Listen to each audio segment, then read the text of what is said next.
صلى عليك الله في عليائه ما صاح داع للأذان وكبرا يا رب صل. السلام علیکم ورحمۃ اللہ وبرکاتہ. الحمد للہ رب العالمین والعاقبۃ للمتقین والصلاة والسلام علی رسولہ الامین. اما بعد فاعوذ باللہ السمیع العلیم من الشیطان الرجیم. رب اشرح لی صدری ویسر لی امری واحلل عقدۃ من لسانی یفقہوا قولی.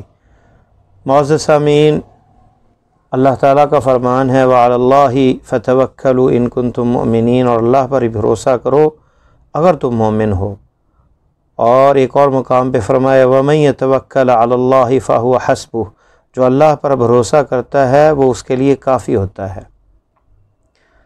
تو اللہ پر بھروسہ، اعتماد کرنا اور اس کی شریعت کی پاسداری اور پابندی کرنا، اللہ تعالیٰ کے احکامات کو بجا آور لانا، اور اس کے راستے میں مشکلات، پریشانیاں، مصیبتیں جو کچھ بھی آئے اس پر صبر سے ڈٹے رہنا اور اللہ تعالیٰ کے احکامات سے نہ پھرنا، یہی وہ اعتماد ہے کہ جس میں اللہ تعالیٰ سارے وہ راستے کھول دیتے ہیں اور اللہ کی طرف سے آواز آتی ہے الیس اللہ بکاف عبدہ، کہ اللہ تعالیٰ اپنے بندے کے لیے کافی نہیں. آج اسی سلسلے میں ایک وہ واقعہ، وہ قصہ جو علامہ محمد جریر الطبری امیر المفسرین، جن کی تفسیر طبری بڑی معروف ہے، انہوں نے اپنی کتاب جو مشہور کتاب ہے اس کے اندر یہ واقعہ نقل کیا ہے. اور یہ حقیقت کے اندر واقعہ تیسری صدی ہجری کا، 240 صدی ہجری کا ہے، تیسری صدی ہجری کا ہے اور مکہ کا ہے. اور وہ خود اس واقعے کے شاہد ہیں جب وہ طالب علم تھے مکہ میں. لکھتے ہیں کہ ایک ابو غیاث آدمی تھا جو مکہ میں رہتا تھا اور بوڑھا انسان تھا، اور اس کی 4 بیٹیاں تھیں جوان، ایک بیوی تھی، اور بیوی کی 2 بہنیں بھی انہی کے ساتھ رہتی تھی. اور غریب غربت کا یہ حال تھا کہ رمضان کے دن تھے، افطاری کا وقت آیا تو کچھ نہیں تھا گھر میں، چند کھجوریں تھیں. کھجوریں توڑ کر انہیں بھی تقسیم کر کے آپس میں کھایا اور اس طرح افطاری کی. اور حرم کے اندر آئے، مکہ کے اندر اللہ کے گھر میں، کہ شاید کوئی صدقہ کرے، کوئی ان سے تعاون کر دے تو وہ اپنی بھوک مٹا سکیں. تو کہتے ہیں کہ میں وہاں پہ ایک جگہ بیٹھا تھا تو مجھے ایک نرم سی چیز محسوس ہوئی، اور اسی غم اور پریشانی میں تھا کہ کوئی اللہ کی طرف سے مدد ملے. کہ میرا ایک نرم سی چیز کو ہاتھ لگا تو میں نے دیکھا تو وہ زنبیل تھی یا وہ گرہ بند تھی جو حاجی لوگ اس دور کے اندر اپنے باندھا کرتے تھے اور اس میں اپنا سامان رکھتے تھے. پہلے کہتے میں ڈر گیا کہ سمجھا یہ کیا ہے، اور پھر مجھے سمجھ آئی کہ یہ تو حاجیوں کا وہ سامان رکھنے والا. اسے کھولا تو اس میں 1000 دینار سونے کے، 1000 سکہ تھا اس میں. تو اسے گھر میں لے گیا اور اسے گنا اور 1000 تھا، اور گھر والوں کو کہا کہ اسے ہاتھ نہیں لگانا. اب ہماری جیسا کوئی ہوتا اس دور کا بندہ تو شاید وہ یہ سوچتا اور کہتا کہ اللہ کے گھر میں ملے ہیں اور میری حالت بھی ایسی ہے تو یہ اللہ ہی کی طرف سے مجھے جو ہے مدد ملی ہے، تو چلو کوئی بات نہیں، ہم بھوکے ہیں اور اس کو خرچ کر لیں. اور پھر بالفعل اس کی بیوی نے ایسے ہی اسے کہا کہ اب ہم اضطراری حالت میں ہیں اور ہماری حالت جو ہے بڑی خراب ہے، تو اس میں سے کچھ خرچ کر لیں، صرف کر لیں، اور یہ اللہ کی طرف سے ہمیں مدد ملی ہے. اور یہ معروف ہے بات کہ لقطۃ الحرم جو ہے، حرم میں کوئی چیز مل جائے تو اسے 1 سال تک جو ہے تعریف کی جاتی، اس کا اعلان کیا جاتا ہے تاکہ اس کا مالک جو ہے اسے پالے، اسے بندہ استعمال نہیں کر سکتا. تو ابو غیاث گئے اور جا کے انہوں نے جو ہے اس کے بارے میں دیکھا کہ کوئی ایک آدمی خراسانی شیخ تھا، وہ اعلان کر رہا تھا کہ میرا 1000 دینار گم ہو گیا ہے، اور اس طرح کی وہ تھیلی میں تھا اور یہ اس کی مواصفات تھی. انہوں نے اسے کہا، ابو غیاث نے اس شیخ خراسانی کو، کہ یار حالات ایسے ہیں کہ تنگی ہے لوگوں کو، اگر تمہیں انعام کو رکھ دو، 100 دینار کا انعام اسے دے دو جس نے تمہاری تھیلی تمہیں جو 1000 دینار والی واپس کر دے تو شاید کام آسان ہو جائے. لیکن اس نے کہا کہ میں کوئی اسے دینار نہیں دوں گا، کوئی اس کی اجرت نہیں دوں گا، اس کا اجر اللہ پر ہے. اور اس کے بعد وہ گھر آ گئے واپس. بیوی لبابہ ان کا نام تھا. وہ اسے پھر دوبارہ کہتی ہے کہ بھوک سے ہمارے برے حالات ہیں تو تم اس میں سے کچھ خرچ کر لو. اس نے کہا ہرگز نہیں، اسے ہاتھ نہیں لگانا. دوسرے دن پھر وہ اعلان کر رہا تھا. تو یہ امام محمد بن جریر الطبری، یہ طالب علم تھے اس دور میں، یہ ان کے پیچھے پیچھے اور یہ دیکھ رہے ہیں اس بوڑھے شخص کو اور کس طرح انہیں یہ اعلان کرنے والے کو جو بات ہو رہی، اور یہ سارا شاہد ہیں اس چیز کے.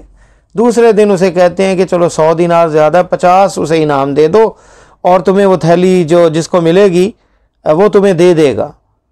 تو پھر اس نے کہا کہ اس کا اجر اللہ پر ہے، میں کوئی انعام نہیں دوں گا. تیسرے دن پھر شیخ جو ہے وہ اعلان کر رہا تھا خراسانی، اور یہ آئے اور اسے کہا کہ 10 دینار ہی اسے دے دو اور تھیلی تمہیں مل جائے گی. اس نے کہا کہ میں تو 1 دینار دینے والا نہیں، اس کا اجر اللہ پر ہے. اس نے کہا چلو آ جاؤ پھر تمہیں تھیلی، تمہیں تمہارا مال واپس کرو. اور یہ طالب علم جو تھے محمد جریر الطبری، یہ ان کے پیچھے چل دیے اور ان کے گھر کے باہر ٹھہر گئے اور دیکھا کہ وہ اسے اندر لے گئے اور انہوں نے 1000 دینار گنے اور شکریہ تک نہیں کہا، اور وہ خراسانی جو ہے واپس آ گیا. اور گھر والے جو ہے وہ دیکھ رہے تھے دروازے کی اوٹ سے کہ شاید انہیں کوئی اس خوشی میں کوئی 5 دینار کوئی 10 دینار ہی دے دے یا 1 دینار ہی مل جائے جس سے یہ رات کا کھانا کھا سکیں. اتنے حالات ان کے تنگ تھے. لیکن اس نے کچھ نہیں کہا اور چلا گیا. یہ طالب علم یہ سارا معاملہ اس نے دیکھا. پھر تھوڑی دیر بعد وہ خراسانی شیخ واپس آیا اور دروازہ ان کا نوک کیا. طالب علم یہ کہتے ہیں کہ میں دیکھ رہا تھا یہ منظر اور میں نے سوچا کہ اب یہ غصے میں اسے دھکے دے کے نکالے گا یا اسے کچھ باتیں سنائے گا کہ اب 1000 دینار تو نے لے لیا اور دوبارہ کیا لینے آئے اور جاؤ بھاگو. لیکن وہ ابو غیاث بڑا جو ہے وہ صبر والا بندہ تھا، جس نے اپنی بیوی کو یہ کہا تھا کہ 80 سال یا 50-60 سال جو بوڑھا ہو گیا ہوں میں، صبر کیا اور میں اب جنت ضائع نہیں کر سکتا اس میں خیانت کر کے. وہ اخلاق کا بھی بڑا اچھا تھا. وہ جب دوبارہ خراسانی شیخ آیا تو اس نے اہلاً و سہلاً کہا. اس نے کہا کہ آؤ بیٹھو، کیا بات ہے، خیریت ہے. اسے اندر بٹھایا تو شیخ خراسانی نے اسے کہا کہ میرا والد فوت ہوا، 3000 دینار اس نے وراثت میں چھوڑا، اور ان 3000 دیناروں میں سے 1000 دینار اس نے وصیت کی تھی کہ مکہ کے فقیر کسی غریب آدمی جو ہے ان میں تقسیم کرنا. اور میں نے مکہ کے غرباء اور مساکین میں دیکھا کہ تم سب سے فقیر اور مسکین ہو، کہ 9 افراد ہو گھر میں اور تم بوڑھے ہو، تو لہٰذا یہ 1000 دینار تمہارے لیے ہیں. اور یہ کہہ کر وہ 1000 دینار دے کر سارے ہی پیسے دے کر چلا گیا. ابو غیاث نے اپنی بیوی لبابہ کو کہا کہ دیکھو تم مجھے اکساتی رہی کہ میں اس میں سے کچھ لے لوں، چند 1 دینار لے لوں اور وہ حرام ہوتے ہمارے لیے، اور اللہ تعالیٰ نے 1000 دینار 1 دینار کی بھی ہم نے خیانت نہیں کی، اور اللہ تعالیٰ نے وہ پورے کے پورے ہی ہمیں حلال ذریعے سے واپس دے دیے. اور طالب علم بھی چلا گیا اور ان کے پاس اور کہا کہ یہ خیر اور بھلائی ہے، بہت اچھی بات ہے. انہیں بتایا کہ میں 3 دن سے تمہارے پیچھے ہوں اور یہ معاملہ سارا دیکھ رہا ہوں. اس نے کہا تم بھی بیٹھ جاؤ، اور اپنے گھر کے سارے افراد میں اس نے 100 دینار، 1000 تھے، 9 کے ساتھ یہ طالب علم 10واں تھا جو کہ محمد ابن جریر الطبری تھے رحمۃ اللہ علیہ. تو انہوں نے جو ہے سب میں 100 دینار تقسیم کر دیے. محمد ابن جریر الطبری کہتے ہیں کہ 100 دینار سے اللہ نے مجھے وہ فائدہ دیا کہ میں نے جو ہے وہ 100 دینار جو ہے اس سے علم حاصل کیا اور پھر واپس چلا گیا. اور دوبارہ مکہ میں آتا تو ان کی وہ 4 بیٹیاں، مجھے پتہ چلا 20 سال بعد میں واپس آیا کہ شیخ و ابو غیاث تو فوت ہو گئے، لیکن ان کی بیٹیاں، اس نیک انسان کی بیٹیوں کا جو اللہ نے بندوبست کیا کہ عمراء اور بڑے امیر لوگوں نے ان سے شادیاں کی، اور میں ان کی زیارت کیا کرتا تھا، ان کے گھروں میں جاتا تھا اور انہیں ان کے باپ کا قصہ سنایا کرتا تھا، اور پھر وہ میرا بڑا اکرام کیا کرتی تھیں. دیکھیں اللہ تعالیٰ جو ہے بندہ حرام چھوڑتا ہے تو اللہ تعالیٰ حلال ذرائع سے بندے کو دیتے ہیں. رزق وہی ہے جو بندے کو مل کے رہے گا. حدیث کے لفظ ہے لن تموت نفس حتی تستکمل رزقہا او تستوفی رزقہا. بندے کو موت نہیں آئے گی جب تک اپنا رزق پورا نہیں کر لے گا. ہم جلد بازی کرتے ہیں اور حرام ذرائع سے کوشش کرتے ہیں، اگرچہ اللہ نے وہی رزق ہمیں ملے گا، اور اگر ہم ذرا صبر کریں گے تو حلال ذرائع سے ہمیں مل جائے گا. تو اس قصے میں ہمیں عبرت اور سبق ملتا ہے کہ اللہ تعالیٰ پر جو بھروسہ کرنے والے ہیں اللہ انہیں ضائع نہیں کرتے، اور رزق اپنی جناب سے اسے عطا کر دیتے ہیں بندے کو، اور پھر اللہ تعالیٰ نیک بندوں کی اولاد کا بھی بندوبست کرتے ہیں۔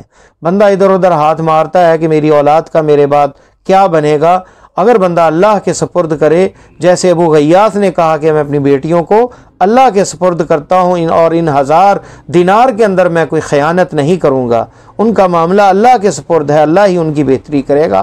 اور اللہ تعالیٰ پر جو بھروسہ کرے، وَمَن يَتَوَكَّلْ عَلَى اللَّهِ فَهُوَ حَسْبُهُ، جو اللہ پر بھروسہ کرے اللہ تعالیٰ اسے ضائع نہیں کرتے۔ اللہ تعالیٰ ہمیں بھی اپنی ذات پر بھروسہ کرنے کی توفیق عطا فرمائے، خاتمہ ہمارا ایمان پہ فرمائے، حلال رزق سے حلال ذرائع سے ہمیں رزق کمانے کی توفیق عطا فرمائے، دنیا آسان فرمائے اور آخرت میں جنت ہمارا گھر بنائے۔ سبحانک اللہم بحمدک، اشہد ان لا الہ الا انت، استغفرک و اتوب الیک۔ السلام علیکم ورحمۃ اللہ وبرکاتہ۔